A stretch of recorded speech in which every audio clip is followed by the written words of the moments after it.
Nesse plano de experimento, a gente vai fazer a determinação da condutividade térmica, que é o K, como pré-requisito para a nota da matéria de fenômenos de transporte 2.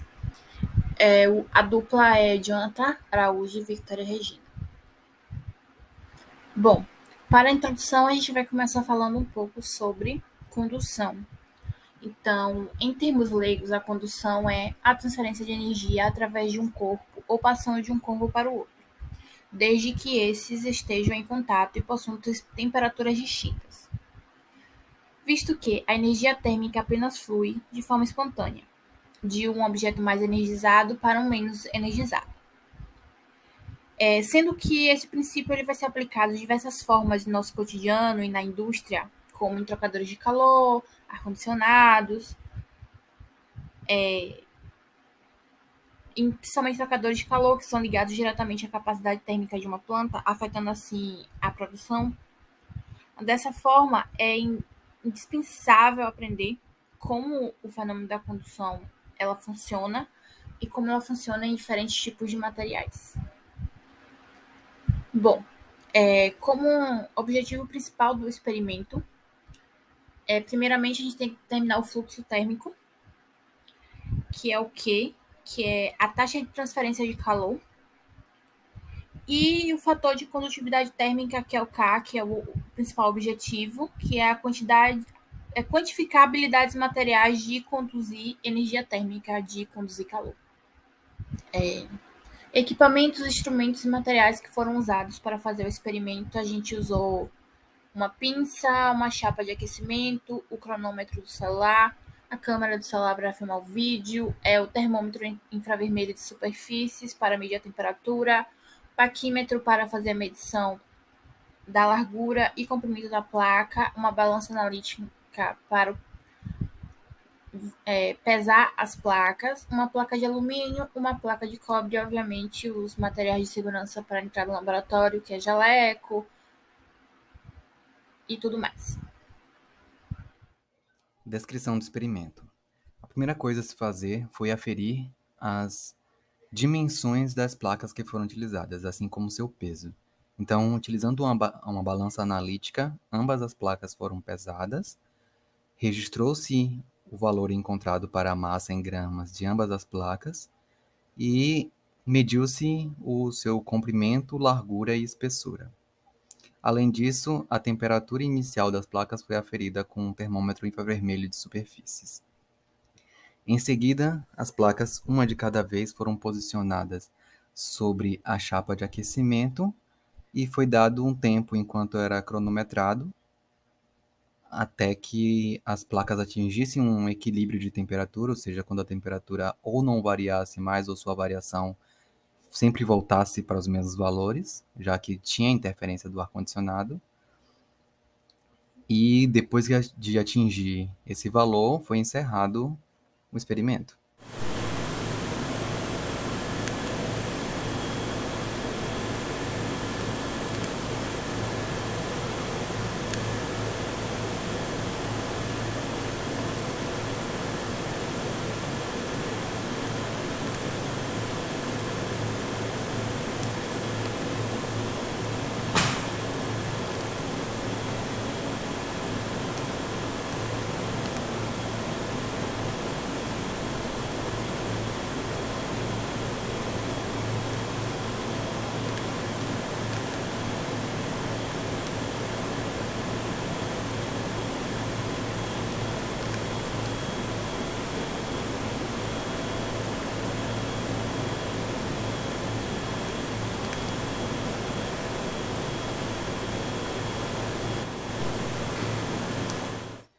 O objetivo do experimento era determinar a condutividade térmica, K, mas um dos grandes empecilhos para se encontrar a condutividade térmica através desse modo era encontrar o calor.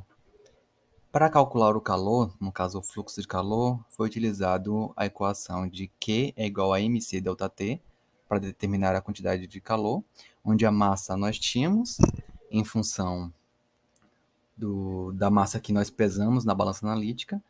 O C é o calor específico do material E a variação de temperatura é a temperatura inicial da placa e a temperatura final. Em seguida, esse Q que encontramos foi dividido pelo tempo cronometrado para termos φ, que é o fluxo de calor, e foi aplicado na fórmula de condutividade térmica para encontrarmos o valor de K. Bom, o experimento ele foi feito com placas de diferentes materiais. Então, os resultados obtidos com a placa de cobre foi: a massa da minha placa era de 19,180 gramas, a temperatura da chapa estava em 104 graus Celsius, minha temperatura inicial da placa era de 28 graus Celsius, sendo que a temperatura final da região aquecida foi de 74,8. E a temperatura final da região sem aquecimento foi de 58,2 graus Celsius. A minha variação de tempo foi de 1 minuto e 60 segundos, a minha espessura foi de 0,1 centímetros, a minha largura 0,024 metros e a minha área transversal foi de 0,00024 metros quadrados. Um C de 0,094 cal por grama Celsius.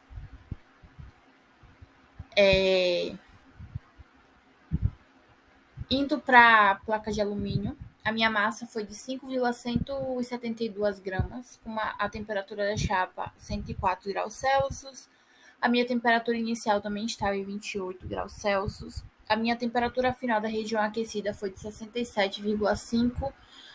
A temperatura final da região sem aquecimento foi de 52,3, uma variação de tempo de 55 segundos.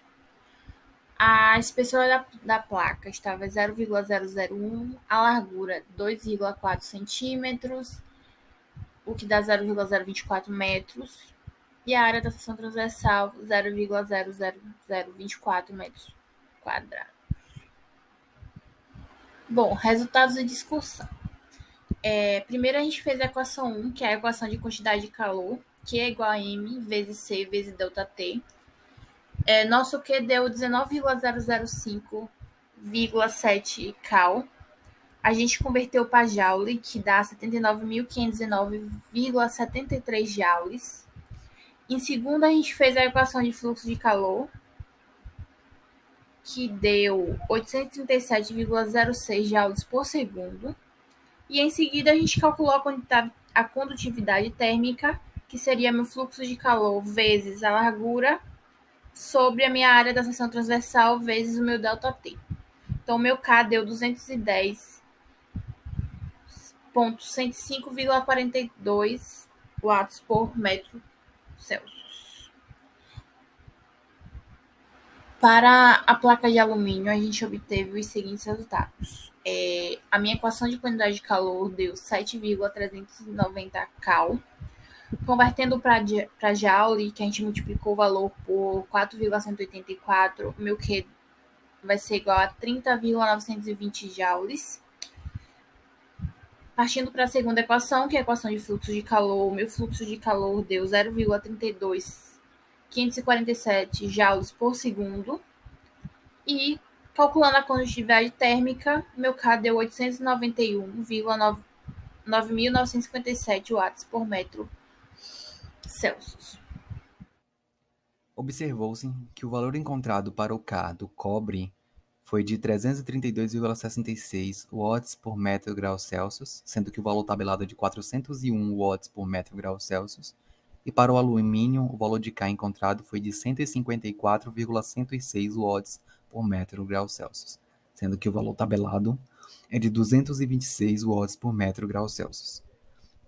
Isso se deu em função principalmente dos erros identificados, que no caso seriam a presença do condicionador de ar no laboratório, que influenciou na troca térmica, o erro humano, tanto no manuseio quanto na aferição dos dados,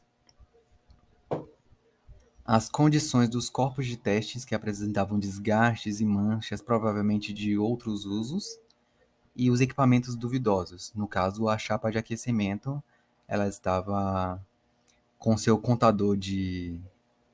indicador de temperatura com problemas, então demorou um tempo até que ela se estabilizasse numa temperatura que não deveria ter demorado, e às vezes ela tinha uma variação de temperatura, que também era por conta do condicionador de ar, mas também era por conta do próprio equipamento.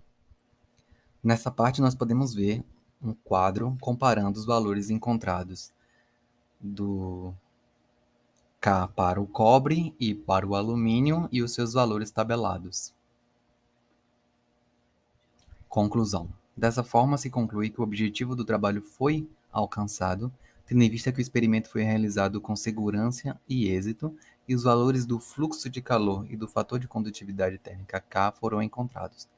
O valor de K também foi comparado ao seu valor tabelado para ambos os materiais utilizados e foram discutidos as motivações do porquê eles podem ter dado diferentes. E por fim, as referências que a gente usou em Cópera e o livro Engenharia Física e Fenômenos de Transporte.